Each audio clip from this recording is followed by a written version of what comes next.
Last video में हमने bank के नॉर्मल कार्यों के बारे में बात की थी और बैंक के ई कार्यों के बारे में बात की थी या ई बैंकिंग के बारे में बात की थी, जिसमें से कि हम एनईएफटी और आरटीजीएस के बारे में डिस्कस कर रहे थे।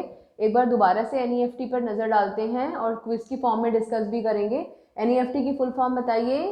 National electronic fund transfer. Okay, राष्ट्रव्यापी पद्धति है। क्यों इस्तेमाल करते हैं, क्या फ़ायदा होता है इससे? हम धन को एक बैंक से दूसरे बैंक में, एक जगह से दूसरी जगह में आसानी से भेज सकते हैं इस फंड के माध्यम से।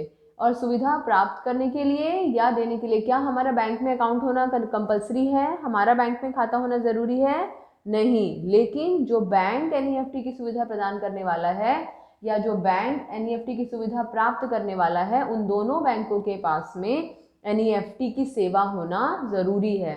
अगर हमारा बैंक में खाता है तो what is the maximum limit? कोई लिमिट नहीं। What is the minimum limit? कोई लिमिट नहीं। लेकिन अगर हमारा बैंक में खाता नहीं है, जिस बैंक से हम एनईएफटी की सुविधा प्राप्त करना चाह रहे हैं, तो हमारी मैक्सिमम लिमिट कितनी है? 50,000 रुपये। तो जैसे ही आप जाते हो वैसे ही एनईएफटी की सुविधा मिल जाती है? नहीं, हमें क्या करना पड़ता है? वेट करना पड़ता है। मंडे टू फ्राइडे कितना वेट करना पड़ता है? एक दिन में कितनी बार एनईएफटी की सुविधा प्राप्त होती है? 11 बार बैंक वेट करता है और उन इकट्ठा करके जो ट्रांजेक्शन इकट्ठी होती हैं फिर उनका निपटारा किया जाता है और सैटरडे को 5 टाइम्स उनका निपटारा करते हैं। तो एनईएफटी की सुविधा देने या प्राप्त करने के लिए बैंक को एनईएफटी के योग्य बनना पड़ता है। एनईएफटी के अंतर्गत धन हस्तांतरित करने के लिए आपका बैंक में खाता होना ज़रूरी नहीं है, लेकिन बैंक के पास वो सेवा होनी ज़रूरी है। कोई न्यूनतम अधिकतम धनराशि नहीं है, लेकिन अगर हमारा खाता नहीं है तो अधिकतम धनराशि 50,000 रुपये है। फिर हमने डिस्कस किया था कि एनईएफटी का निपटारा एक एक करके नहीं होता, एनईएफटी का निपटारा समूहों में किया जाता है। बहुत इंपॉर्टेंट वर्ड है, ये हमें याद रखना है। इसका निपटारा समूहों में किया जाता है और इसकी कोई मिनिमम मैक्सिमम लिमिट नहीं होती है। और सुविधा प्राप्त करने के लिए हमें एक नॉर्मल फीस भी देनी पड़ती है। यही हमारी समरी थी जो हमने डिस्कस की थी। एनईएफटी को डीटीसी बस से हमें कंपेयर करना है। हमें उस बस स्टॉप पर खड़े रहना पड़ता है जब तक कि कुछ पैसेंजर्स नहीं इकट्ठे हो जाते हैं। फिर बस आती है, वो पैसा ले जाती है, फिर आगे चली जाती है। फिर थोड़ी देर तक पैसेंजर्स वेट करते हैं, अगले पैसेंजर्स आते जाते हैं, वेट करते हैं और फिर वो उसमें बस में चढ़ते हैं और जा सकते हैं। आपका खाता है, कोई लिमिट नहीं। खाता नहीं है तो मैक्सिमम 50,000 और उस बैंक के पास में एनईएफटी की सुविधा होनी ज़रूरी है। आपके बैंक अकाउंट होना कंपलसरी नहीं है। अब बात करते हैं आरटीजीएस की। Now what is RTGS? RTGS की full form real time gross settlement. दोबारा रिपीट कर रही हूँ, real time gross settlement. NEFT की full form national electronic fund transfer. दो शब्द हैं यहाँ पर, रियल टाइम ग्रॉस सेटलमेंट। क्या वर्ड्स हैं? Real time gross settlement. क्या मतलब है? यह एक बैंक से दूसरे बैंक में फंड हस्तांतरित करने की ऐसी पद्धति है। अभी तक हमने जितनी पद्धतियां डिस्कस करी सारी फंड हस्तांतरित करने की ही हैं। फंड हस्तांतरित करने की ऐसी पद्धति है जिसमें रियल टाइम और ग्रॉस आधार पर धन हस्तांतरित किया जाता है। अब डिस्कस करेंगे कि रियल टाइम क्या होता है, ग्रॉस क्या होता है। तो ऐसी पद्धति जिसमें रियल टाइम और ग्रॉस आधार पर धन हस्तांतरित किया जाता है। रियल टाइम उसी समय, ठीक उसी समय, बिना इंतजार किए ठीक उसी समय। हम डीटीसी बस का इंतजार नहीं करना चाहते हैं, फटाफट जाना चाहते हैं, क्या लोगे? कैब ले लेंगे। ठीक है, तो अगर हम कैब ले रहे हैं, एकदम से हम जा रहे हैं विदाउट वेटिंग, बिना इंतजार किए ठीक उसी समय हम जाना चाहते हैं।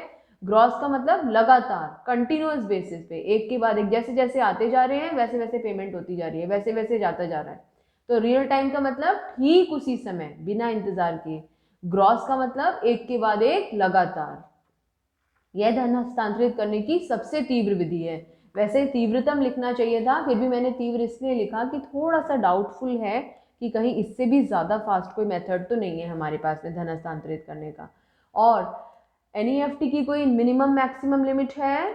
नहीं है। आरटीजीएस की मिनिमम लिमिट 2 लाख, कम से कम 2 लाख रुपए जब आपको ट्रांसफ़र करने हैं तभी आप आरटीजीएस का इस्तेमाल कर सकते हैं। अगर आपको 1 लाख रुपए ट्रांसफ़र करने हैं तो आप एनईएफटी करेंगे। आपको 50,000 रुपये ट्रांसफ़र करने हैं, एनईएफटी करेंगे। आपको 2 लाख रुपए ट्रांसफ़र करने हैं, आप आरटीजीएस करेंगे। आपको 2.5 लाख रुपए ट्रांसफ़र करने हैं, आप आरटीजीएस करेंगे। बात यह है कि आप एनईएफटी भी कर सकते हैं।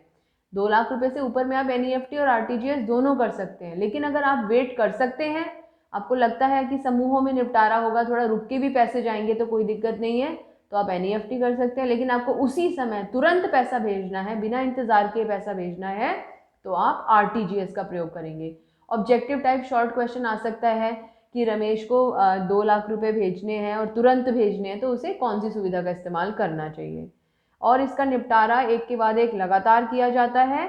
RTGS की सुविधा के लिए भी ग्राहक को एक निश्चित फीस देनी पड़ती है। इसे नोट कर लो, फिर फटाफट RTGS की एक बार समरी देखते हैं। पहले वीडियो को पॉज कर लो, इसे नोट कर लो। हाँ जी, क्या है RTGS की समरी? पहले RTGS की फुल फॉर्म बताओ। Real time gross settlement. Real time का मतलब ठीक उसी समय, ग्रॉस का मतलब लगातार बिना रुके। तो लगातार बिना रुके, और जो बैंक है जो RTGS की सुविधा प्रदान करेगा उसका कोर बैंकिंग सॉल्यूशंस उसके पास होना ज़रूरी है। RTGS की मिनिमम लिमिट 2 लाख, RTGS की मैक्सिमम कोई लिमिट नहीं और आपको फीस पे करनी होती है।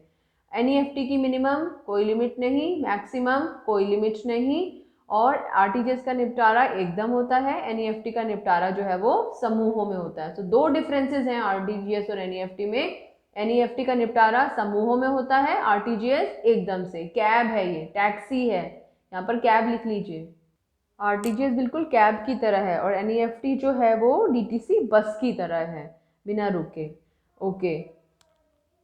दूसरी बात, NEFT की कोई मिनिमम मैक्सिमम लिमिट नहीं है, लेकिन RTGS की मिनिमम लिमिट 2 लाख और मैक्सिमम कोई लिमिट नहीं है।